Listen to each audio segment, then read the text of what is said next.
Todo pasa por la radio.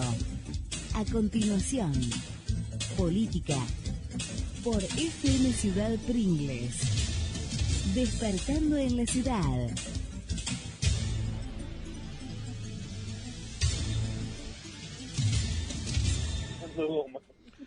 Muy bien, esta comunicación telefónica la estamos teniendo con el doctor Eric Naumann, que no se encuentra en Pringles, pero gracias a esta mecánica de las comunicaciones, esperemos que salga todo bien. El tema tiene relación con lo que yo hablaba hoy en la editorial, y es este caso que ya tomó estado público en la calle, con versiones que por ahí no se ajustan exactamente a la realidad. Qué mejor que ir al núcleo de la cuestión, ¿no? En este caso, con quien tuvo a su cargo, indudablemente, este dictamen respecto de un reclamo efectuado por el ex intendente Carlos Oreste. Eric, ¿cómo estás? Buen día. Hola, buen día, Ricardo. ¿Cómo te va? Un saludo para vos y tu audiencia. Todo bien, por suerte. Bueno, contanos, sé que estás en gestiones con Carlitos allí en Tandil. Contanos un poco, introducirle un poco a la gente. Yo hice hoy una suerte de introducción respecto a este tema, pero me gustaría que lo completes vos como palabra autorizada del tema, ¿no? Había una vez una comunicación telefónica. Bueno, estas son las cosas que pasan, ¿no? Es la autopista demasiado llena, andan muchos autos por ella, léase líneas telefónicas, y entonces suceden estas colisiones, y nos encontramos con una, como tantas veces ocurre, como le ocurre a ustedes, cuando llaman a alguien y dicen, hola, hola, hola, ¿qué tal, cómo estás? Hola, hola, hola, hola, y se cortó. Bueno, acá pasó exactamente lo mismo. Pero esperemos recuperar la comunicación con el doctor Eric Naumann para hablar de este tema que indudablemente es un tema álgido de la realidad de Coronel Pringles. Así que vamos a realizar de nuevo la comunicación. Estamos en el aire. Sí, Eric, te decía yo, no sé si vos me escuchaste, contale un poquito a la gente, hacerle un breve resumen de este tema que es bastante preocupante con lo acontecido con el ex intendente Carlos Oreste. Sí, te decía, pero justo se cortó, tan límite que el terreno es crespado con sierras, por ahí se va un poco la señal, pero vamos a tratar de no perderla. Sí, yo te contaba que intervine en un expediente iniciado por el ex intendente municipal Carlos Oreste, donde él solicita al municipio se le abone un subsidio que está pautado por una ley, subsidio por fallecimiento de quien, bueno, lamentablemente en vida fuera su padre. Es un tema que, bueno, es como cualquier persona sensible de abordar, porque, bueno, se trata de un tema que toca a alguien que ha perdido a su padre, ¿no? No deja de ser un tema desde lo personal o humano, un tema delicado. Por supuesto. Pero bueno, no menos por eso, por tratarse de un expediente público y tratándose de un exfuncionario público, tampoco podemos omitir hablar o callar o tapar lo que, como cualquier expediente municipal, es información pública a la cual cualquiera puede tener acceso y normalmente más aún la prensa. Así que no por eso podemos dejar de dar la opinión cuando nos la piden. En particular, te cuento, es un expediente que, como te decía, inició el exintendente solicitando un subsidio por fallecimiento que establece una ley provincial que está tarifada en 10 sueldos mínimos del empleado público provincial. En virtud o la causa del pedido es el fallecimiento del padre del ex intendente municipal.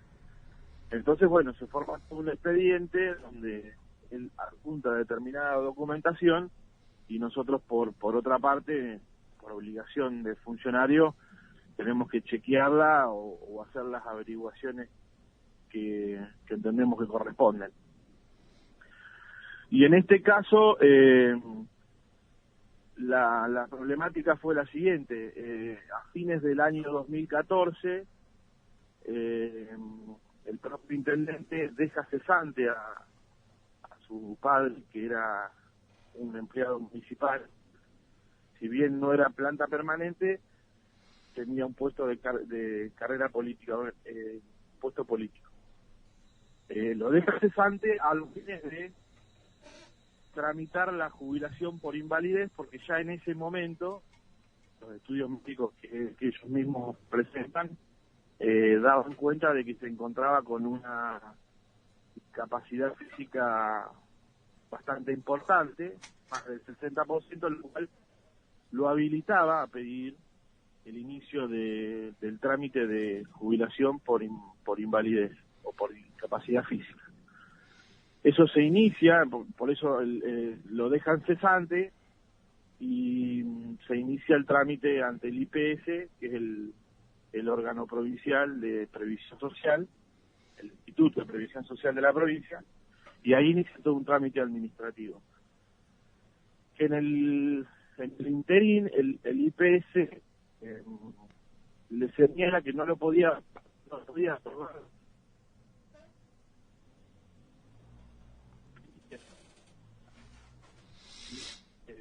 en una junta médica que en cada caso, y el dictamen. Estamos otra vez con problemas, Eric. A ver si podemos mejorar.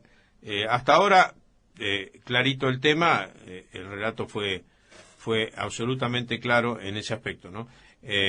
Entonces, estamos ante para seguir el relato, para enlazar el relato, cuando se produce eso, el IPS cuestiona esta situación, y bueno, y ahora vamos a ver qué es lo que ocurre a través de esto, ¿no? De este cuestionamiento. Falta un detalle fundamental, seguramente, que ahora nos va a relatar Eric, que para mí constituye el meollo de la cuestión, pero espero que en este caso él lo pueda completar al informe, porque sobre este tema hay muchísima expectativa.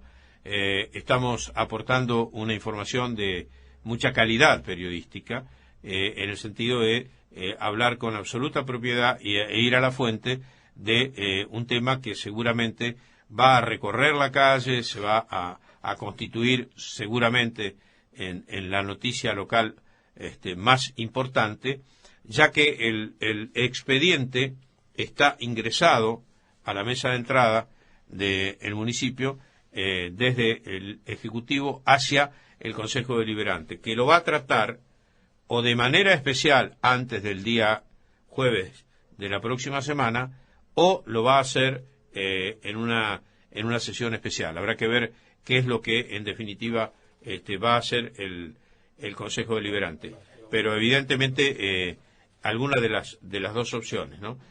Si estamos en conexión, ¿sí? Sí. Bueno, quedamos en la respuesta del IPS, Eric. Claro, el IPS iba a dar una respuesta y para eso tenía que evaluarlo su propia junta médica y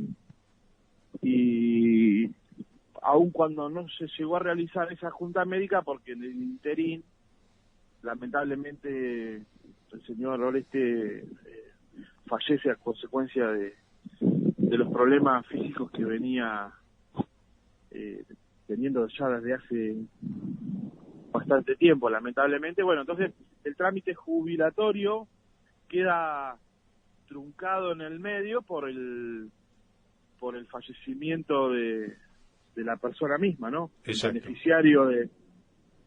Que eso no recuerdo ahora bien si fue el 14 o el 15 de julio del 2015, que fue el día en que, bueno, lamentablemente esta persona dejó de existir. Bien. Y bueno, luego lo que nos llamó un poco la atención, que ahí es donde nosotros uno de los motivos por lo cual luego aconsejamos no darle curso a este reclamo, es que el mismo día de su fallecimiento hay un decreto del propio hijo como intendente municipal volviéndolo a incorporar a la planta de empleados municipales.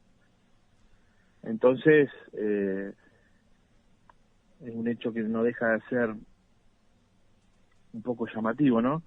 Y por otro lado, bueno, en el dictamen nosotros teníamos en cuenta que bueno, era de público y notorio conocimiento que a esa fecha, o sea, no solo el día del lamentable fallecimiento, sino que ya hacía un tiempo atrás, su estado de salud era muy delicado, estaba internado, si mal no recuerdo, en el sanatorio Pringles y con asistencia médica y respiratoria, etcétera, con lo cual mal no podría haber desarrollado nunca, ¿no? Actividades,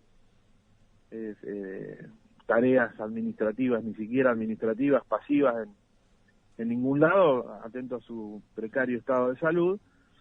Por un lado, esa incapacidad física que tenía para volver a ser incorporado en la planta municipal, y por otro también su avanzada edad, dado que tenía 72 años, si mal no recuerdo, al momento del fallecimiento, y bueno, el límite que establece la ley, la 11757, que era la que estaba vigente en ese momento, es de 60 años para incorporar personal a la planta municipal. Con lo cual, bueno, más allá de lo que hablábamos recién de las fechas, que por ahí no deja de por ahí llamar un poco la atención, estaban estos dos requisitos que también vemos como que no estaban cumplidos como para poder alguien ser incorporado o reincorporado a la planta de empleados municipales. Con lo cual, bueno, eso y algunos otros argumentos más, que el dictamen es bastante extenso, son como cuatro carillas. Yo ahora en este momento no lo tengo presente porque estoy en el auto, pero hubo varios argumentos más, y bueno, el expediente es público, pueden tener acceso, pueden pedir copia del decreto, o sea, el dictamen que se dio en asesoría legal, luego fue tenido en cuenta en el dictado de un decreto del intendente municipal, el número 666 de este año, que es el que, entre otras cosas, lo eleva al Consejo Deliberante por la cuestión de que, como estábamos analizando una situación que podría implicar una erogación económica correspondiente a un ejercicio anterior, porque estábamos hablando del año 2015, el Poder Ejecutivo, por más que quisiera, no puede reconocer partidas ni deudas que no estuvieran registradas de ejercicios económicos anteriores. En todos esos casos, como ha pasado en casos de muchos proveedores, lo que se hace es elevar al Consejo Deliberante para que el Consejo Deliberante, seguramente previo paso por la Comisión de Hacienda, analice la legalidad y la viabilidad o no del reclamo o del pedido, y si el Consejo lo aprueba, bueno, verá el Ejecutivo luego si entiende procedente o no, pero nosotros entendíamos que previo a todo, más allá de que el dictamen no es favorable o es desfavorable al reclamo que efectúa el exintendente, se elevó al Consejo Deliberante, y el Consejo Deliberante seguramente habrá un dictamen de la Comisión de Hacienda y seguramente también de la Comisión de Asuntos Legales. Verá qué decide ese cuerpo, o si pide por ahí, no sé, se me ocurre pensar a mí ahora, si pide opinión al Tribunal de Cuentas o a Asesoría General de Gobierno. Nosotros estamos convencidos de que no corresponde, y por eso dictaminamos de esa forma, y luego el intendente compartió ese dictamen y lo sostuvo en un decreto. Eric, por el contenido de tu relato, habida cuenta de que aquí existen irregularidades bastante manifiestas, ¿podría estar incurso la actitud del ex intendente Oreste en una acción penal en su contra? No, yo creo que es prematuro hablar de una acción penal. Nosotros lo que vamos a esperar a ver qué resuelve el Consejo Deliberante y que dictamina, que sanciona, y luego retomaremos, si nos vuelve a nosotros el expediente, retomaremos el expediente y analizaremos más a fondo si la conducta tipifica o no, o sospechamos que tipifica o no en algún delito o incumplimiento de deber de funcionario público. Si estamos con la certeza de que eso fuera así, no lo podemos dejar pasar, porque además es una obligación nuestra como funcionarios denunciar aquellos hechos o actos que prima facie parecerían configurar o constituir un delito, pero todavía no lo hemos analizado desde ese punto de vista, lo que no niega que no lo vayamos a hacer. Bien, claro, porque vos lo acabas de decir, si no lo haces, incurrís en una acción exactamente inversa a la función de ustedes, ¿no? No, claro, por supuesto, y el intendente siempre ha sido claro, y cada vez que le han consultado sobre otros temas que por ahí dan margen para pensar en alguna acción penal, siempre hemos dicho lo mismo, en el sentido de que si nosotros estamos convencidos o nos enteramos de algún hecho, un acto que podría configurar un ilícito, tenemos la obligación, al menos, de ponerlo en conocimiento de la justicia, y ahí no es que termina, hasta ahí llega nuestra competencia, digamos. Luego, por la división de poderes, será la justicia la encargada de determinar si hubo o no responsabilidad. Porque, a ver, los funcionarios públicos, por la propia ley orgánica municipal, creo que está en el artículo 241 en adelante, pueden tener distintas responsabilidades por sus actos, que puede ser administrativa, civil o penal. La administrativa, cuando uno aún es funcionario o empleado, puede ser merecedor de sanciones leves como llamado de atención, amonestación, o más graves de suspensión, inclusive hasta cesantía de un empleado municipal. Pero más allá de la responsabilidad o del accionar administrativo, también hay responsabilidades que son civiles, que en el caso de que haya un perjuicio económico para el municipio, no te digo en este caso, estoy hablando en general, Sí, correcto. La responsabilidad civil será la de reintegrar a las arcas municipales si hubo un perjuicio, y luego la penal cuando se entienda que la actitud de un funcionario o de un empleado está incursa en uno de los delitos que tipifica el Código Penal. Pero bueno, como te decía, nosotros cuando el estado del expediente avance y el expediente mismo vuelva al Poder Ejecutivo, ahí tendremos que analizar si corresponde o no poner en conocimiento de la justicia, en la esfera que sea, de lo que ha pasado acá. Yo, cuando me enteré de estas cuestiones y de algunos aspectos que vos acabas de confirmar, recurrí, no sé si corresponde o no, a la ley 10.430, que es la ley del estatuto y el escalafón del empleado municipal, y dice taxativamente la edad mínima y máxima, y habla perfectamente de los 60 años como límite, ¿no? lo que esto sería en principio una cuestión al reincorporarlo, efectivizarlo, ¿no? A su padre con 72 años, ¿no? Y finalmente el decreto que al menos lo menos que puede despertar un decreto firmado el día de la muerte de su padre es sospecha, ¿no? Sí, ahí te corrijo una partecita.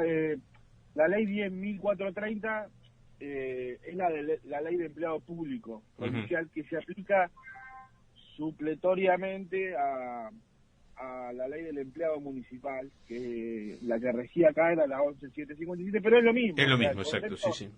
El concepto del límite de edad que estamos hablando es el mismo, y uno de los motivos fundamentales de por qué la asesoría legal desaconsejó la procedencia de ese reclamo fue el siguiente: si para nosotros un empleado no estaba en condiciones de ser nombrado, es decir, que consideramos que fue mal nombrado como empleado, luego, producido su fallecimiento, mal puede pretenderse la indemnización de ese empleado que ha sido mal incorporado o mal nombrado. Es un poco el raciocinio que se siguió para, más allá de algunas que otras particularidades, como te decía antes, esa fue una de las principales causales que se tuvo en cuenta para desaconsejar la procedencia del reclamo, máxime que quien ejecutó los actos era el propio hijo en su calidad de intendente. O sea, no era un tercero. Está bien, por eso te decía al menos la sospecha. Claro, hay una teoría en derecho que es la teoría de los actos propios. Uno se tiene que hacer responsable de los propios actos que ha ejecutado.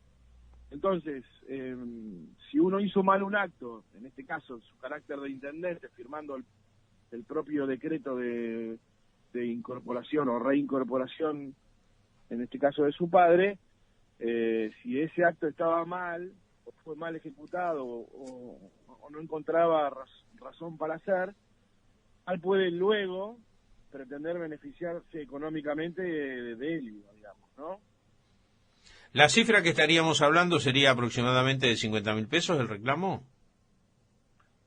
Yo creo que es un poco menos ahora. Un poco menos, ajá, bueno, pero estaría dentro de eso, ¿no? Son, para que le quede claro a la audiencia, son 10 sueldos del empleado de categoría más baja del escalafón de empleados de la provincia de Buenos Aires. Bien. Que debe andar, pongo yo, entre 4 y 5 mil pesos. Está bien. Bueno, más o menos ahora estaríamos... No lo tengo para está bien, pero estaríamos hablando de una cifra cercana. Bueno, Eric, yo te agradezco muchísimo este contacto. Te hago una última pregunta, sé que no es de tu órbita, pero se supone que ingresa hoy al Consejo Deliberante. Esto va a ser tratado, supuestamente, y te pregunto esto, por si has hablado algo, ¿en la próxima sesión o habrá una sesión especial al respecto? No, este trámite supongo que va a seguir el trámite de cualquier otro expediente que ingresa al cuerpo legislativo, que lo que se hace normalmente es que sea derivado para su estudio y análisis a una o dos comisiones. Me imagino yo, como una opinión personal, que por haber cuestiones legales y económicas de por medio, irá a la Comisión de Asuntos Legales y a la Comisión de Hacienda, no sé en qué orden, pero supondría, por mi experiencia personal como concejal, que debería seguir ese camino, y luego luego de los dictámenes de comisión, retornar al recinto de la sesión, una vez que los dictámenes estén realizados, y ahí, bueno, se tratarán los dictámenes sobre tabla, supongo, como se hace normalmente. No amerita una sesión especial. No amerita, está bien, correcto. Para seguir el trámite normal de cualquier otro expediente. Eric, te agradezco muchísimo este contacto y sobre todo porque también estás en otra gestión allí viajando, así que muchas gracias por hacer este aporte que me parece era absolutamente imprescindible y necesario para llevarle a la gente la opinión oficial del tema, porque cuando están de por medio personajes de la política que hayan sido ejecutivos en su momento y ahora en el proceso posterior, hay que tratar de ser prudentes en el tratamiento, y este aporte tuyo me parece fundamental. Así que te agradezco muchísimo estos minutos, Eric. No, por favor, gracias. A disposición de ustedes. Muy amable. Pasó entonces por los micrófonos de la 88.7 y por Despertando en la Ciudad el doctor Eric Naumann, uno de los, o el asesor legal jefe de la Municipalidad de Coronel Pringles. El tema está planteado y bueno, habrá que esperar qué es lo que pase en definitiva. Despertando en la Ciudad, Magazine Radial, de lunes a viernes, de 9 a 11:30, con la conducción de Ricardo Giacone, por FM Ciudad Pringles, 88.7 MHz, la radio.